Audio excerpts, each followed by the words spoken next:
하다 보니까 이제 뭐가 나왔는지도 모르겠고 이제 식사를 하고 여러분들이 너무나 잘 아시는 내용을 보게 되겠는데 그 보게 되는 그 가운데 먼저 그 구약 개관을 하고 그리고 오늘은 그 모세 오경 가운데 레위기서부터 또 보아 갈 겁니다. 왜 그렇게 될 것인지 얘기를 좀 할 거예요. 지금부터 한 4시간 정도 모세 오경에 대한 이야기를 할 겁니다. 오경은 우리가 너무나도 잘 안다라고 생각을 하고 있고 또 너무나 잘 많이 다뤘던 부분이기 때문에 이게 중요한 부분이라는 건 압니다. 그리고 또 너무 잘 알고 있다라고도 생각을 합니다. 그러나 그럼에도 불구하고 우리가 그냥 놓치고 가는 경우들이 굉장히 많은 부분이기도 합니다. 그래서 오늘 그 부분들을 저와 함께 좀 살펴볼 것입니다. 먼저 구약 개관을 본다면 우리가 성경 66권이 다 중요합니다. 그 중요한 가운데서도 우리가 핵심이라고 얘기하는 부분을 레위기의 말씀을 가지고 자꾸 말씀을 드릴 겁니다. 하나님께서 이 예언서를 보게 되면 우리 앞 시간에 하경수 목사님 통해서 얘기도 했겠지만 백성들에게 너희들 잘못했어라고 얘기하는 부분들이 있습니다. 뭔가 그 잘못했다라고 했을 땐 그 잘못한 기준이 있어야 될 거예요. 저도 이제 자녀를 키우는데 애를 혼내킬 때가 있습니다. 어떤 기준을 세워놓고 야단을 치고 때리기도 합니다. 그런데 그것이 부모의 감정에 의해서 어떨 때는 똑같은 잘못을 해도 그냥 허허허 웃고 넘어가고 어떨 때 기분 나쁘면 더 때려버리는 그런 것이 아니라 하나님께서 분명히 예언자들을 통하여서 말씀하시면서 이거 잘못했어. 그리고 얘기하시는 부분들이 있을 겁니다. 그 기준이 무엇일까? 그 기준이 바로 모세 오경이라는 겁니다. 언약을 주시고 율법을 주셨는데 모세 오경 가운데 613가지의 그 율법의 말씀이 기준이 되어서 그 말씀대로 행했는가 행하지 않았는가를 보시게 된다는 거죠. 그래서 그 기준을 미리 주셨습니다. 그 기준의 핵심이 되는 부분이 레위기의 말씀이에요. 레위기의 말씀을 또 축약한다면 십계명이 될 것입니다. 그 십계명을 조금 더 축약한다라면 하나님 사랑과 이웃 사랑에 대한 부분이 되어질 것입니다. 아예 그것을 한 단어로 얘기한다면 성경은 사랑에 대한 이야기를 하고 있다고 보여질 것입니다. 그 레위기의 말씀을 되풀이해서 다시 한번 설명하는 것이 신명기고 그 레위기의 말씀대로 이제 언약 개관 속에서 우리가 또 한번 말씀을 드리겠지만 확대되어진 것이 모세오경입니다. 그리고 이 모세오경을 확대시켜서 이야기해지는 것이 구약성경입니다. 그러다 보니까 오늘날 많은 분들이 우리는 신약의 시대를 살고 있다라고 얘기를 하면서 구약을 무시하고 가는 경향들이 있다라는 거예요. 그렇다면 잘못된 얘기입니다. 구약이 되어지지 않고 구약이 없이 신약 나올 수가 없습니다. 왜 그러냐면 여러분들이 우리 신약 27권이라고 하는 그 부분을 보게 되면 모든 것이 구약을 배경으로 하고 있습니다. 그래서 신약에는 우리가 성경만 보기로 해서 론에 대한 얘기를 하지 않겠지만 신학교에서 배운 대로 신약에 들어가면 론이 많이 나와요. 그렇죠? 그래서 신론에 대한 얘기가 나오고 기독론이 나오고 성령론이 나오고 교회론이 나오고 종말론이 나옵니다. 그런데 그 론이 나오는 배경이 뭐냐면 구약 성경을 기준으로 해서 신학화한 거예요. 그렇기 때문에 구약 없이 신약이라는 건 있을 수가 없습니다. 그래서 여러분들이 구약을 조금 레위기의 말씀을 중요하게 보면서 이제 이 부분에 대한 설명들을 좀 해 나가도록 하겠습니다. 특별히 우리가 율법이라고 한다면 구약에 보면 이스라엘 사람들은 그 율법을 가지고 좁은 의미에서는 토라라고 얘기를 합니다. 토라라고 얘기하는 부분은 조금 더 확대되면 더 많은 이야기들을 하겠지만 좁은 의미에서 율법을 토라라고 하는데 그 토라가 613가지 율법을 가지고 있다라는 거예요. 그게 어떻게 또 배치되어 있는지는 우리가 한번 또 살펴보도록 하겠습니다. 자, 여러분 구약은 세 개의 틀로 되어 있어요. 39권이 세 개의 틀로 배치되어 있습니다. 그래서 역사서 17권, 그리고 시가서 5권, 예언서 17권입니다. 자, 식사도 하셨겠다, 힘도 나시겠다, 한번 따라하겠습니다. 17, 5, 17. 예, 역사서가 17권입니다. 그리고 시가서가 5권이고 예언서가 17권입니다. 근데 이렇게 큰 구조로 세 개의 틀로도 볼 수 있겠지만 조금 더 세분해서 보면 이 역사서 가운데는 토라라고 하는 율법이라고 하는 율법서라고 하는 모세 오경과 나머지 12권의 성경으로 나눠서 볼 수가 있습니다. 그렇게 따지면 5, 12로 나눠지게 됩니다. 또 예언서도 보게 되면 우리가 잘 알듯이 대예언서와 소예언서 이렇게 나눠집니다. 대예언서가 몇 권이 있습니까? 5권이 있죠. 그리고 소예언서가 12권이 있습니다. 그렇게 나눠지게 된다면 5, 12, 5, 5, 12로 나눠질 수가 있습니다. 한번 따라할까요? 5, 12, 5, 5, 12. 이렇게 박자가 안 맞을 수요. 다시 한번 하겠습니다. 시작. 5, 12, 5, 5, 12. 자, 그러면 대예언서와 소예언서는 어떻게 나눠집니까? 분량이요. 그럼 예레미야, 애가 같은 경우 분량이 좀 적죠. 근데 왜 대예언서라고 하고 소예언서라고 나눠질까요? 그렇죠. 사역 기간이 오랫동안 사역하신 분들의 기록한 내용을 대예언서라고 하고요. 사역 기간이 좀 짧은 분들을 소예언서라고 합니다. 저는 예전에 이거 잘 몰랐을 때는 그냥 큰 목회하신 분이 대예언자고 작은 목회하신 분이 그렇게 생각을 한 적도 있었어요. 그러니까 분량이라는 부분으로도 얘기를 하겠지만 사역 기간으로 합쳐져서 볼 수 있었으면 좋겠습니다. 그래서 세분화되어진 게 5, 12, 5, 5, 12. 제가 지금 숫자를 얘기하는데 그 숫자만을 기억하지 마시고 그 숫자에 뭐가 들어가는지를 한번 잘 생각을 해보셨으면 좋겠어요. 이걸 조금 더 세분한다면 이 역사서도 바벨론 포로 이전과 바벨론 포로 이후로 또 나눌 수가 있습니다. 그러면 요 12권의 모세오경을 뺀 12권의 역사서 가운데 바벨론 포로 이후에 쓰여진 것이 3권이 있습니다. 그렇죠? 그러면 5, 9, 3으로 나눠질 겁니다. 그리고 예언서도 마찬가지입니다. 예언서도 바벨론 포로기에 쓰여진 예언서가 있고 아예 바벨론 포로 이후에 돌아온 다음에 쓰여진 예언서가 3개가 있습니다. 학개, 스가랴, 말라기. 이렇게 따져서 나눠본다면 5, 9, 3, 5, 5, 9, 3 이렇게까지 세분화해서 볼 수가 있을 겁니다. 따라하겠습니다. 5, 9, 3, 5, 5, 9, 3 같이 하는 게 아니었군요. 다시 한번 같이 하겠습니다. 시작. 5, 9, 3, 5, 5, 9, 3 다시 한번 반복해서 말씀드리지만 요 안에 어떤 성경이 들어가는지를 생각하시면서 자리를 잡으시면 구조를 익히시면 여러분들이 그 각 권의 성경에 들어갔을 때 이게 어느 위치에 있구나라는 것을 좀 더 명확하게 볼 수가 있을 겁니다. 근데 여기 보면 구약의 뼈대라고 해가지고 11개의 성경만을 또 놔뒀습니다. 왜 그러냐면 구약의 역사서 가운데서도 역사적 진행 가운데 기록되어진 게 있고 멈춰선 상태에서 기록된 것들이 있습니다. 그래서 11개의 구약의 뼈대라고 하는 이 11개는 시간의 진행 가운데 쓰여졌어요. 그렇죠? 창세기, 출애굽기, 그 출애굽 과정 속에 시내산에서 4개의 말씀이 주어지게 되고 그 다음에 민수기, 광야에 훈련이 되어지고 그 다음에 민수기 모압 평지에 모여가지고 이제 여호수아와 함께 가나안으로 들어가기 직전에 모압 평지에서 주어진 게 신명기의 말씀입니다.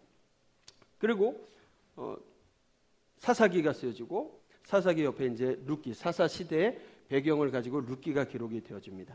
그리고 사무엘상, 사무엘하 그 기간에 이제 열왕기상, 열왕기까지 가면서 역대상과 역대하가 거기에 배치돼서 같이 보실 수 있어야 됩니다. 물론 열왕기상하와 역대상하는 기록되어질 때 어떤 배경, 어떤 신학적인 배경이 다른 상황 속에서 기록이 됩니다. 그래서 열왕기상하는 신명기사관에 의해서 기록이 되어지고 역대상하는 역대사관에 의해서 기록이 되어진다. 왜? 조금 이제 우리가 강의하면서 얘기가 되어지겠지만 신명사관은 레위기의 말씀 또 신명기의 말씀대로 하나님의 말씀을 지켜 행할 때 복을 받고 하나님의 말씀을 지키지 않을 때 저주 내지는 벌을 받게 되는 그 내용을 가지고 그대로 얘기를 해야진다면 역대사관은 이 사람들 포로 후기에 다녀와서 이미 이제 그 사람들의 정체성이라든가 아직까지도 하나님이 우리의 하나님이 되시는가 그런 궁금증을 갖고 있는 사람들, 걱정이 있는 그 사람들에게 조금 더 강조되어지는 것은 다윗의 시대로 돌아가자라는 배경 속에 무슨 얘기를 하냐면 하나님이 돌아가면 용서해 주신다는 오히려 용서와 회복에 대한 이야기들이 더 많이 되어지고 있다라는 거 그 차이점이 좀 있습니다. 그리고 에스라 느헤미야 시대 에스더 얘기까지 되어지게 되면 우리가 바벨론 포로 시기까지 따져서는 12시대적으로 구분이 되지만 성경의 역사 진행 가운데는 11개로 보여질 수 있다라고 말씀을 드리겠습니다. 특별히 여기 룻기 같은 경우 여호수아 룻기 이거 여러분도 쭉 보시면서 이제 제가 여러분 이거 장 외우는 것도 좀 해드릴 거예요. 시가서를 보면 이 역사적 진행 속에 시가서나 예언서가 다 들어갑니다. 그렇죠? 욥기 같은 경우는 창세기로 보는데 사실 욥기의 신학적인 내용을 보게 되면 포로 후기에 쓰여진 내용들이 훨씬 많이 있어요. 그럼에도 불구하고 우리가 창세기로 보게 된 거는 족장사에 대한 이야기, 족장에 대한 이야기들이 나오고 또 욥기에서 나오는 화폐 단위가 창세기에서 쓰는 화폐하고 동일합니다. 그런 이유 때문에 그냥 창세기 때 욥기를 보아도 무관하겠다. 그러나 욥의 내용을 사실 보게 되면 그저 고난을 참고 인내하고 그랬더니 그 상으로 하나님께서 배에 복을 주셨다. 이런 내용을 주시는 게 아니거든요. 이유 없는 고난을 받는 욥을 통해서라도 하나님이 누구신지를 알게 하는 내용이 나오거든요. 욥기에서 더 자세한 내용이 나오겠지만 그런 부분을 본다면 창세기하고는 조금 맞지 않는 부분들도 있습니다. 그렇지만 어떤 그런 배경 속에서 그냥 창세기와 함께 본다고 해도 큰 문제가 없어요. 그리고 시편은 사실 구약의 전반적인 내용이 들어가 있습니다. 그런데 왜 사무엘하 다윗 시대에 이걸 보게 되냐면 시편 150편 가운데 우리가 절반 이상을 누가 씁니까? 다윗이 뭐 행복할 때나 고난받을 때나 뭐 이럴 때 쓰게 됩니다. 그렇기 때문에 시편의 절반을 차지하고 있기 때문에 그냥 사무엘 하에서 함께 보셔도 더 적절하게 볼 수가 있습니다. 잠언, 전도, 아가서는 누가 썼죠? 네, 솔로몬이 썼기 때문에 열왕기 상에서 보게 되는데 사실 이 솔로몬이 뭐 젊었을 때 중기에 말기에 썼다 해가지고 아가, 잠언, 전도서다라고 말씀들을 많이 하는데 성경에 어떤 근거도 그건 없습니다, 사실. 그러나 우리가 그렇게 보았을 때는 전도서를 마지막에 솔로몬이 그렇게 범죄하는 가운데 회개하고 썼다 이런 배경이 될 것이고 그렇지 않다면 솔로몬은 회개한 내용이 없어요, 그렇죠? 그냥 우상 섬기고 그 부인들을 위해서 산당 만들고 절하고 제사하다가 죽는 역할로 끝나게 됩니다. 그런 의미로 본다면 성경 3권을 썼을지라도 말년에 가서는 하나님 앞에 올바른 모습을 살지 않고 정말 그분이 천국에 가 계실지도 확인해야 될 정도의 모습으로 살다 가셔요. 그러니까 그런 부분으로서 여러분들 좀 생각을 해보실 필요가 있을 것 같습니다. 아까도 결혼 시간에 좀 아마 얘기를 했을 텐데 레위기의 말씀은 출애굽기 가정 속에서 시내산에서 이제 하나님과 언약 백성으로서 맺어지고 나서 성막을 짓고 주어진 말씀입니다. 이 레위기의 말씀이 가장 먼저 기록이 되어진 말씀으로 보여집니다. 그 다음에 신명기는 되풀이할 신자를 쓰게 되는데 되풀이할 신 계명명 신신당부하는 거예요. 되풀이해서 말씀해 주시는 내용이 나옵니다. 왜 그럴까? 민수기 가정 속에서 1차 인구조사를 하고 1차 인구조사에 들어갔던 사람들이 광야 38년 동안에 계속 돌면서 다 죽고 2차로 이제 모압 형제에서 여호수아와 함께 가나안으로 들어가야 될 그 계수에 들어간 사람들에게 다시 한번 말씀을 되풀이해서 계명을 레위기의 말씀을 되풀이해서 얘기해 주시는 말씀입니다. 그래서 3개의 설교 형태로 되어져 있습니다.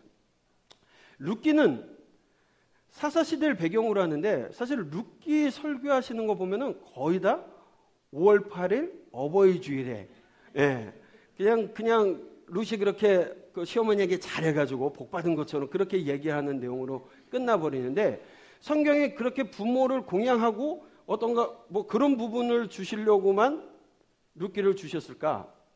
그렇지 않다라는 거죠. 룻기가 사사시대를 배경으로 갖고 있습니다. 사사시대에 하나님 앞에 징벌받는 그 시기에 하나님 앞에 징벌받을 때는 철저하게 그 징벌을 받아야 되는데 그 징벌을 피해서 어디로 가요? 모압 땅으로 내려가고 거기서 다 죽으면서 하나님의 징벌을 피해서 도망간 그 가정의 몰락에 대한 모습이에요, 사실은.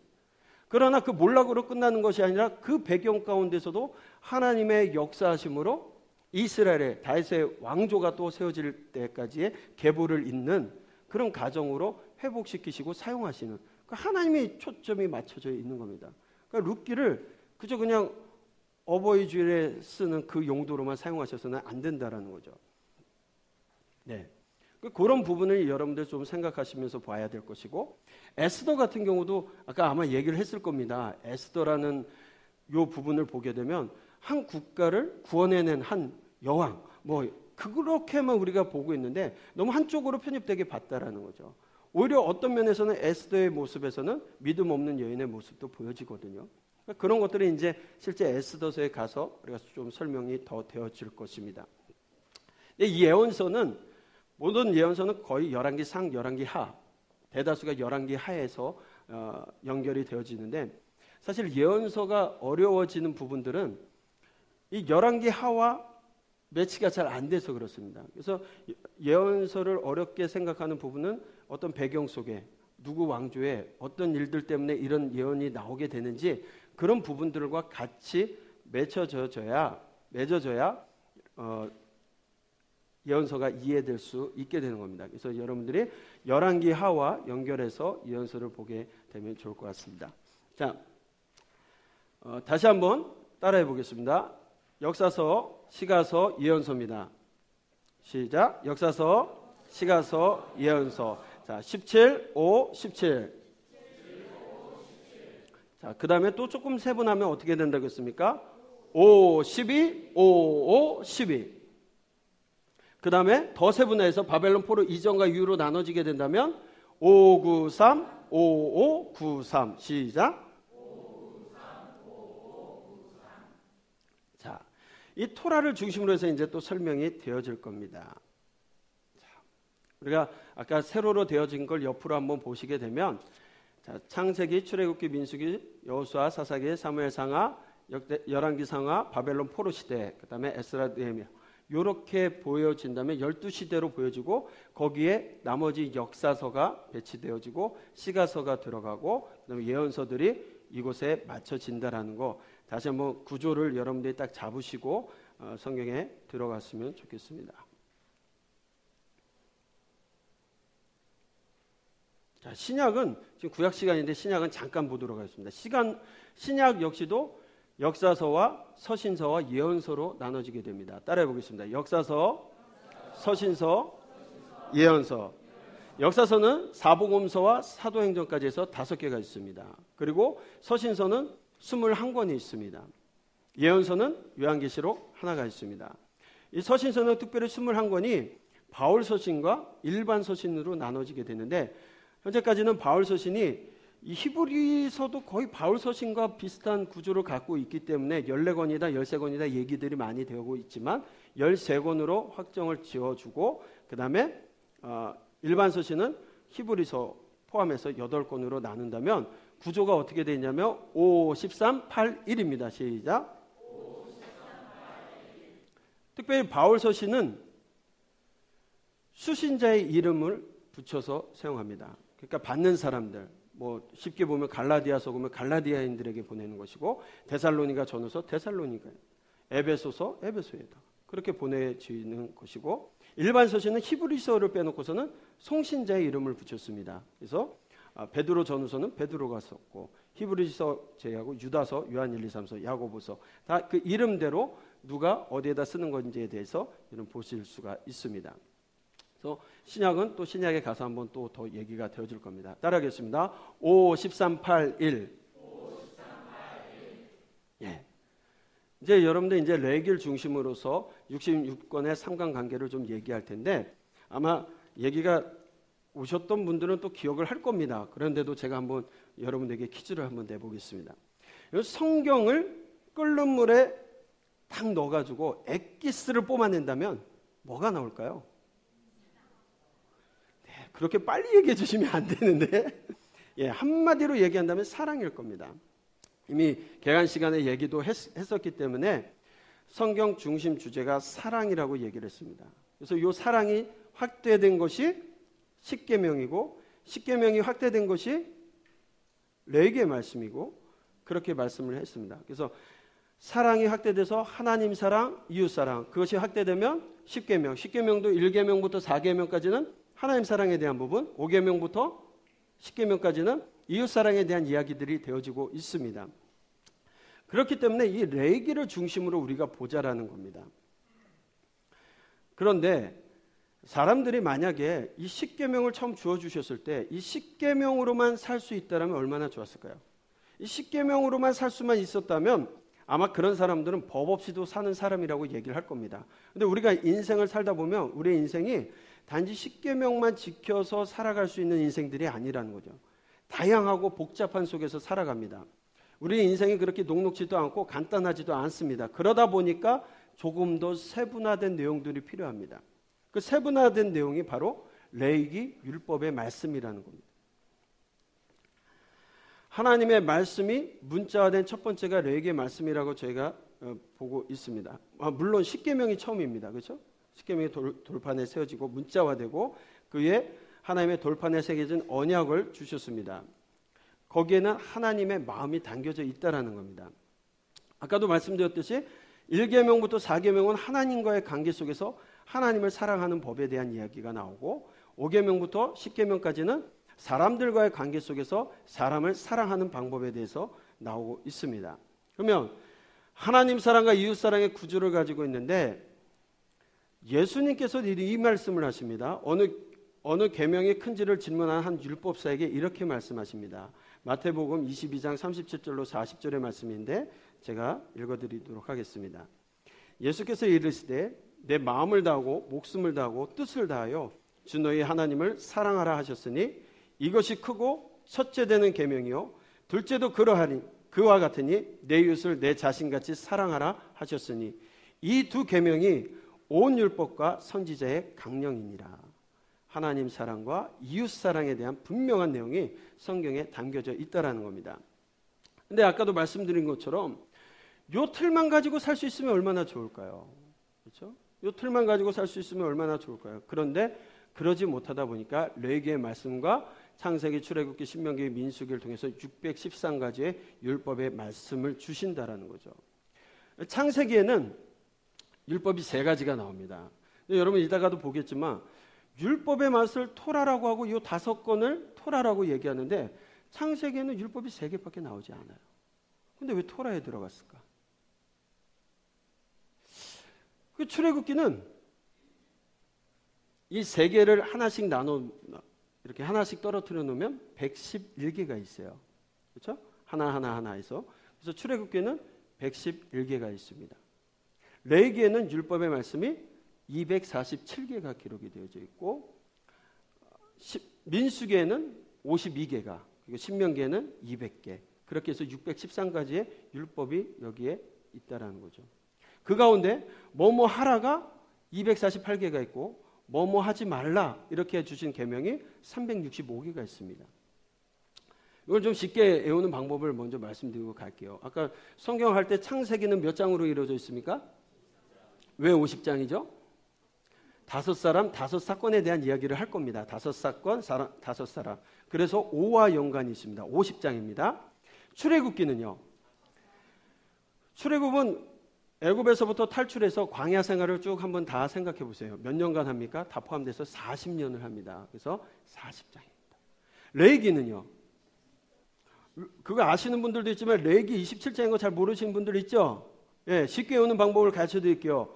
레위기는 왜 27장이냐면 제가 좋아하는 숫자라서 27입니다. 뒤에 이제 목사님들 얼굴이 붉어지기 시작하고 째려보기 시작하시는데 왜 27이냐면 제 생일이 27이래요. 그래서 27장. 이런 얘기를 하면 저 뒤에서도 택도 없는 소리라고 무슨 요즘 속된 말로 무슨 개똥 같은 소리를 하냐 이렇게 얘기할 텐데 그거 여러분 잘 생각해 보세요. 지금 막 그러고 있겠지만 아마 저를 나중에 기억하시는 분들은 레위기 27장인 건 분명히 있지 않습니다. 그렇죠? 그래도 싫다면 그냥 이렇게 외우세요. 구약의 3번째 책이니까 93, 27. 네, 그렇게 외우세요.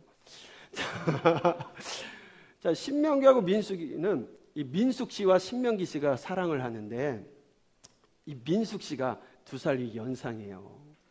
36살이에요. 그러니까 신명기 씨는 34살이라는 거죠. 자, 레위기의 말씀이 27장이다 보니까 율법도 247개. 좀 쉽죠? 27, 247.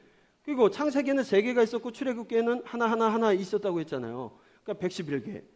이 민숙시와 신명기시에 대한 부분만 해결하면 되는데 이 민숙시가 오이를 좋아한대요. 오이. 그래서 율법이 52개가 있어요.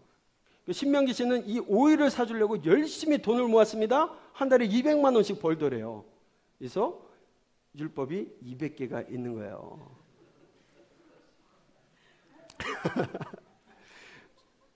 어처구니 없을 땐 그냥 웃으시면 됩니다. 네. 저희도 이거 고민하면서 얼마나 애우기 쉽게끔 얘기하려고 이렇게 했어요. 그런데 이렇게 애우시면은 여러분들의 머릿속에 좀 많이 기억이 될 겁니다. 사실 창세기에 3개, 출애굽기에 111개, 레위기에 247개, 민수기에 52개, 신명기에 200개의 율법을 어떤 분은 다 그걸 찾아가지고 책을 만드신 분도 있더라고요. 뭐 그런 내용을 참고하셔서 보셔도 율법의 말씀에 어떤 것들이 있는지 참고할 수가 있을 겁니다. 근데 레위기는 왜 중요하냐면 하나님과 언약을 맺은 하나님의 백성들이 지켜야 될 당연한 하나님의 약속을 기록하고 있습니다. 그러니까 그분과 언약을 맺으신 그들과 히브리 민족과 언약을 맺으신 하나님이 거룩하신 분이기 때문에 그 하나님과 함께하기 위해서는 이스라엘 백성도 거룩해야 된다는 것. 그래서 그 거룩을 유지하거나 거룩해지는 방법들이 기록되어져 있습니다. 바로 레위기의 율법의 말씀을 지킴으로써 이스라엘 백성들이 거룩해질 수 있다는 겁니다. 그게 바로 레위기의 말씀이에요. 그래서 나중에 레위기에 들어가 보면 앞에는 자꾸 뭐를 짐승을 도살하는 도살법에 대한 이야기가 자꾸 나오고 뒤로 가면은 또 무슨 법전처럼 딱딱한 얘기들이 되어져 있습니다. 그래서 여러분 식사를 하고서 조금 이따 레위기를 볼 텐데 이 레위기의 말씀이 정말 기쁨으로 다가올지 고민은 좀 돼요. 그러나 왜 레위기의 말씀이 중요하고 이게 사랑으로 갈 수 있는지를 함께 좀 찾아가 볼 겁니다. 하나님의 사람들이 하나님을 사랑하는 사람들 어떤 모습으로 살아가야 할지 또 거룩함으로 살아갈 때 하나님과 동거할 수 있음을 말해주는 책이 레위기의 말씀이라고 얘기했습니다. 그래서 레위기의 핵심 요절을 보게 된다면 레위기 11장 45절의 말씀일 겁니다. 나는 너희의 하나님이 되려고 너희를 애굽 땅에서 인도하여 낸 여호와라. 내가 거룩하니 너희도 거룩하라. 거룩할지어다. 하나님께서 백성들에게 거룩을 요청하고 있다는 겁니다. 그러면서 이 율법을 주셨어요. 바로 이렇게 하면 거룩해진다라는 얘기를 하고 있는 겁니다. 그렇다면 그 창세기는 무엇이냐? 레위기가 그런 말씀이라면 그러면 레위기가 주어진 그 백성들에게 그 언약의 주인공이 누구냐라는 겁니다. 그 율법을 누가 주셨냐? 자, 한번 생각해 보세요. 레위기의 말씀이 주어지는 것은 어디서 주어지십니까? 시내산에서 언약을 맺어지고 성막을 지은 다음에 레위기의 말씀이 주어져요. 그게 이 사람들이 지금 나중에 이것이 기록되는 당시는 어디냐면 모압 평지에서 이 오건이 다 기록이 되어지는데 그 당시 이 오건을 다 모세오경을 기록해 그 배경이 되어지는 게 언약을 맺었어. 그런데 그 이세들에게 얘기할 때 그 하나님 누구시냐? 언약을 주신 분이 누구시냐에 대한 이야기가 궁금해할 거 아닙니까? 그리고 우리는 어떻게 언약을 받게 되었는지, 어떤 과정 속에서 우리가 언약을 받게 됐는지, 그리고 그 언약대로 어떻게 살아가야 될지에 대한 이야기들 하게 될 텐데 창세기는 바로 이스라엘 백성들이 궁금해하는 그 생각하고 있는 것들에 대한 답을 주는 겁니다. 언약을 주신 분이 누구시냐? 바로 하나님이시다. 그런데 그 하나님이 어떤 분이시냐? 태초에 천지를 만드신 창조주 하나님이시라는 겁니다. 왜 이 얘기를 하냐면 이스라엘 백성들이 지금 시내산까지 왔는데 애굽에서부터 시내산까지의 거리는 불과 2-3달밖에 걸리지 않습니다. 머물러 있는 기간이 11개월 정도 한다 하더라도 그러면 1년 남짓한 그 사람들이 지금 어디서 나온 사람들입니까? 애굽에서 얼마 동안 살았습니까? 400에서 430년, 보통 430년 얘기하는데 430년간 애굽의 생활에 젖어 있던 사람들이 지금 나와서 율법의 계약이 체결이 되었는데 그러면 그 율법을 주신 분이 누구냐라는 겁니다. 그거에 대한 답이 창세기요. 하나님이 창조주 하나님이시다. 수많은 신들에 대한 이미지를 갖고 있는 그들에게 여호와가 하나님이시다라는 거예요. 하나님이 창조하신 하나님이시라는 거예요. 세상 만물을 창조하신 분이시라는 거예요. 또 우리에게 율법을 주시고 언약을 주신 그 하나님은 모든 것들의 시작 가운데 계셨던 하나님이시라는 거예요. 또 우리 조상인 히브리 민족들을 시작하게끔 만드신 하나님이시라는 거예요. 그 가운데 사람들이 하나님 그렇게 창조하시고 하나님 백성으로 삼으시려고 하는 그 사람들이 하나님을 배신하고 범죄하는 내용들도 기록이 되어져 있습니다. 또 이스라엘 민족 광야 시내산에서 언약을 받았던 그들의 조상들의 이야기, 그 조상들의 하나님임을 이야기하고 있습니다. 아브라함과 야곱과 이삭과 요셉의 하나님이었음을 이야기하고 있는 겁니다. 그렇게 족장들과 함께 하신 하나님, 그 하나님이 오늘 이 시간 율법을 주시고 우리와 동행 동거하신다는 거예요. 창조하시고 사람과 함께하기 원하셨던, 동행 동거하기 원하셨던 그 하나님께서 지금 우리 조상들을 다스리시고 동행하시고 함께하셨던 그 하나님이 율법을 주시고 우리와 그렇게 함께하신다라는 이야기를 하고 있는 겁니다. 바로 하나님이 어떻게 우리를 사랑하셨는지에 대한 이야기들을 하기 시작하는 게 창세기, 바로 언약의 주인공, 계약이 체결되었는데 계약을 체결하신 하나님이 누구시며 우리가 어떻게 시작되었는지에 대한 이야기가 창세기 이야기입니다. 그렇다면 출애굽기는 쉽게 얘기하면 언약의 목적이라고 얘기하지만 창세기가 율법을 주신 분이 누구냐라는 것에 대한 답이라고 한다면 출애굽기는 율법을 받을 백성을 어떻게 구속하시고 구원해내셨는지에 대한 이야기들을 하는 겁니다. 그래서 율법을 받기까지의 과정들을 설명하고 있습니다. 시내산에서 율법을 받기까지 그들을 이끌어 가시는 그 이야기가 출애굽입니다. 그래서 여러분들이 출애굽 내용도 뭐 잘 보시겠지만 하나님께서 주권적으로 10가지의 재앙을 통해서 하나님의 주권을 나타내시는데 사실 이 출애굽에 들어가서 보긴 하겠지만 그 하나님이 왜 10가지의 재앙까지 가셨을까? 단 한 번에는 하나님이 장자를 못 죽이실까요? 근데 왜 천천히 하면서 무엇하고 계시는 건가? 기회도 주실 뿐만 아니라 파라오와 이스라엘 민족과 그 모든 백성들에게 여호와가 하나님이심을 보여주고 있는 거예요. 그러면서 자기 현현이라고 하죠. 하나님께서 자기를 나타내 주시는 거예요. 그러면서 그들을 구속하시고 함께 광야를 지나 시내산으로 언약을 맺기까지 인도해 오시는 내용이 출애굽기의 이야기입니다. 그 과정 속에는 뭐 불만 불평도 있고요. 뭐 또 황금 송아지 사건들도 나타나게 되고 그런 과정 속에서 하나님과 자신의 백성들의 언약을 체결해 가는 것들에 대한 이야기를 하고 있는 게 출애굽기입니다. 그다음 민수기는 아까도 언약의 말씀이 제일 짧았어요. 52개밖에 없어요. 왜 그러냐면 주로 247개의 레위기의 말씀이 주어지는데 그 말씀이 언약이 체결되었다고 해서 여러분 바로 그게 행동으로 옮겨질까요? 이 사람들이 지금 430년 동안 애굽에서 살다가 왔습니다. 그러고서 나온 사람들에게 자 오늘부터 언약이 체결됐어. 그렇다고 해서 그 사람들이 체결된 대로 그냥 생활이 바로 될까요? 그렇지 않습니다. 그렇지 않아요. 저는 예수님을 영접하고 믿는 1세대 가정이거든요. 제가 1세대였으니까 그 전에 우리 집은 다른 여러한 잡다한 것들 다 믿었어요. 한국의 누구나의 가정처럼 아무것도 안 믿으면서도 다 믿는 그런 가정들 있잖아요.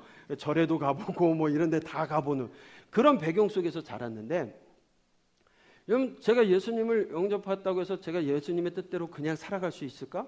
지금은 목회자가 됐지만 그 전까지의 과정에 얼마나 많은 기간들이 훈련되어져 있겠습니까? 저희 집은 되게 웃기는 집안이에요. 웃긴다고 해서 뭐 콩가루 집안 그런 얘기가 아니고요. 재밌는 집이에요. 막 믿는 대로 다 역사가 나타났던 집이에요. 저희 어머니가 별다른 신앙이 없는데 이렇게 못 하나 제대로 못 봤거든요, 사실은. 그거 아시죠? 우리가 예수 믿으면 얼마나 자유한지 여러분들은 모태신앙에서 그거 잘 모르시는가 본데 저는 1세다 보니까 잘 알아요. 우리는 늘 억압됐다라고 생각하지만 참 자유함을 갖고 사는 거거든요. 여러분 저 기독교 신앙이 아닌 사람들은요 시집장가도 마음대로 못 가요. 날 잡아야 돼요. 날. 이사도 제대로 못 가요. 언제 가는지 아세요? 손 없는 날. 그 손 없는 날이 뭔지 아시죠? 귀신들이 옥황상제가 불러가지고 거기에 보고하러 가가지고 이 땅에 없는 거예요. 그때 빨리 움직이면 되는 거예요. 그래가지고 손 없는 날이 생긴 거거든요. 그러니까 그런 거 다 따지는 거예요. 근데 손 없는 날이 아닌 날을 저희가 못질을 한번 해봤어요. 어머니가 못을 박아야 된다 해서 딱 못 박았는데 그날 밤부터 어머니 눈이 퉁퉁 붓고 앞을 못 보시는 거예요. 병원에 갔더니 아무 이상이 없어요. 근데 앞은 안 보여요. 무슨 일이 있었을까? 못 박은 것밖에 없는데? 그래서 못을 다시 뺐어요. 그때 눈이 나왔어요. 신기하죠? 그런 배경 속에서 살아왔던 사람들이 언약 한번 체결됐다고 해서 바로 그 언약대로 살아갈 수 있을까요? 아닙니다. 그렇지 않습니다. 제 배경을 봐도 그렇거든요. 하나님의 뜻 찾아서 가는 길이 굉장히 많은 시간이 필요한 것처럼 민수기는 그런 백성들의 언약이 체결됐으니까 그 말씀대로 훈련받는 겁니다. 훈련. 광야에서 38년간의 광야 생활 속에서 레위기의 말씀대로 살아보고 훈련되어지는 거예요. 쉽게 얘기하면 결혼한 신부가 시집에 들어와 가지고 이제 신접살림이라고 하죠. 시집의 풍토와 그런 것들을 익혀가는 것처럼 하나님과 언약을 맺어진 그 이스라엘 백성들이 하나님의 언약의 말씀대로 맞춰 나가 보는 시간들이 민수기의 배경 속에 있다라는 겁니다. 민수기는 우리가 쉽게 얘기하면 백성의 수를 셌다 해서 민수기, 그러다 보니까 첫 번째, 두 번째 인구 조사한 것만 기억을 하는데 사실 그 민수기 히브리 원어는 베미트 바르라고 되어 있습니다. 광야에서라는 의미를 더 갖고 있어요. 그래서 광야에서의 여정을 통해서 언약의 백성들이 만들어져 가는 내용, 그것이 이제 중심으로 볼 수가 있습니다. 그렇다면 신명기는 레위기의 율법의 말씀이 되풀이된 겁니다. 어떤 목사님이 얘기하신 것처럼 신신당부하는 것, 그래서 신명기다라고 얘기를 하는데 신명기의 말씀은 왜 그러냐면 민수기에서 두 번의 백성의 수를 셌는데 시내산에서 출발하기 전에 첫 번째 계수를 하고 모압 땅에 도착해서 두 번째 계수를 하는데 그 과정 38년 동안에 세대가 교체가 됩니다. 그래서 이 세대들이 이제 광야 이 세대들이 레위기의 말씀이 직접 받지 않았던 그 이 세대들에게 다시 한번 레위기의 말씀을 되풀이해서 설명할 필요가 있었습니다. 그래서 모세가 세 편의 설교를 통해서 광야의 여정을 처음에 얘기하고 그다음에 레위기의 말씀을 축약해서 얘기하고 이제 모압 땅에 들어가면서 가나안으로 들어가면서 새로운 언약이 갱신되는 모압 언약이 갱신되는 과정. 그래서 세 편의 설교로 설명하고 있는 것이 신명기입니다. 이렇게 되어진다면 레위기를 중심으로 지금 모세 오경을 설명했습니다. 그렇죠? 레위기를 중심으로 모세 오경이 설명되어졌어요. 그럼 나머지 12권의 역사서는 무엇이고 예언서 17권의 예언서는 무엇이고 시가서는 무엇이냐? 이 레위기의 말씀대로 역사 가운데 그 언약에 대한 반응을 보여주는 것이 역사서라는 거죠. 그들이 말씀대로 잘 살아가는 사람들도 있었고 말씀대로 살지 못했던 사람들의 역사적인 내용들을 기록한 것이 역사서 12권에 대한 이야기입니다. 그렇다면 시가서는 잘 이행한 사람이라고 하는데 사실 뭔가 말씀을 잘 이행하면 신명기의 말씀처럼 무조건 다 복을 받아야 되는데 그것만을 얘기하는 것이 아니라 시가서 5권을 보면 내가 알지 못하는 고난을 당하면서도 고통과 역경 속에서도 정말 말씀대로 살아가려고 하는 사람들의 노력과 고백과 노래가 담겨져 있는 것이 시가서라는 겁니다. 비록 삶은 녹록지 않고 지금 내가 잘못한 것으로 인해서 벌 받는 것도 아닐지라도 그런 환경 속에서도 하나님을 찬양하고 하나님을 고백하고 그 말씀들을 살려고 하는 사람들의 고백이 노래로 시로 이렇게 나타나는 거죠. 그래서 시가서 5권입니다.